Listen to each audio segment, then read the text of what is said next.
सलामुअलैकुम सामीन। 3 रबीउल सानी और 15 नवंबर है। खबर का उन्वान है, बाप ने ही अपने 4 बच्चों को जहर दे दिया। 2 की मौत हो गई और 2 का इलाज चल रहा है। मामला रियासत हरियाणा के ज़िला रोहतक का है। खबर तफसील से सुनिए। हरियाणा के रोहतक में बाप ने अपने 4 बच्चों को जहर दे दिया है, जिनमें 2 बच्चों की मौत हो गई है और 2 बच्चों की हालत बहुत नाजुक बनी हुई है, जिनका पीजीआई रोहतक में इलाज चल रहा है। पुलिस ने मरने वाले बच्चों की लाशों को पोस्टमार्टम करा दिया है। मामला दर्ज करते हुए पुलिस मुलजिम बाप को तलाश कर रही है। दरअसल मामला जिला रोहतक के कबूलपुर गांव का है। बच्चों की मां सुमन ने बताया कि वह मंगलवार को काम पर गई हुई थी।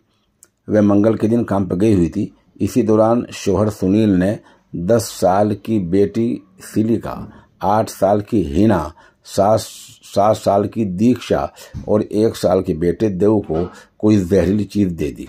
खातून ने आगे बताया कि इसके बाद बच्चों की हालत बिगड़ गई। देवर चारों बच्चों को आनन फानन में पीजीआई रोहतक लेकर पहुंचा। डॉक्टरों ने बेटी लिसिका और दीक्षा को मुर्दा करार दे दिया।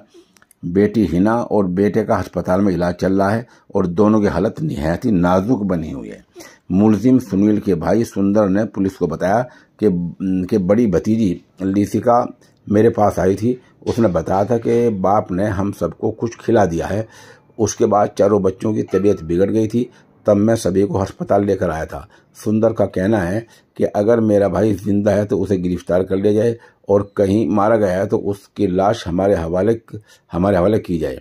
सुंदर का कहना है कि मुझे नहीं पता भाई ने ऐसा क्यों किया है। वहीं मामले की जांच कर रहे एएसआई अनिल कुमार ने सहाफियों को बताया, यह हादसा गांव कबूलपुर का है। जहर की वजह से 2 बच्चियों की मौत हो गई है। 2 का अस्पताल में इलाज चल रहा है। मुलजिम की अहलिया का कहना है कि शोहर के ऊपर थोड़ा कर्जा था। हालांकि उसने बच्चों को जहर क्यों दिया, इसका अभी तक पता नहीं चल सका है। मामले में आगे कार्रवाई जारी है। मुलजिम की तलाश जारी है, ऐसी वहां की पुलिस ने दावा किया है।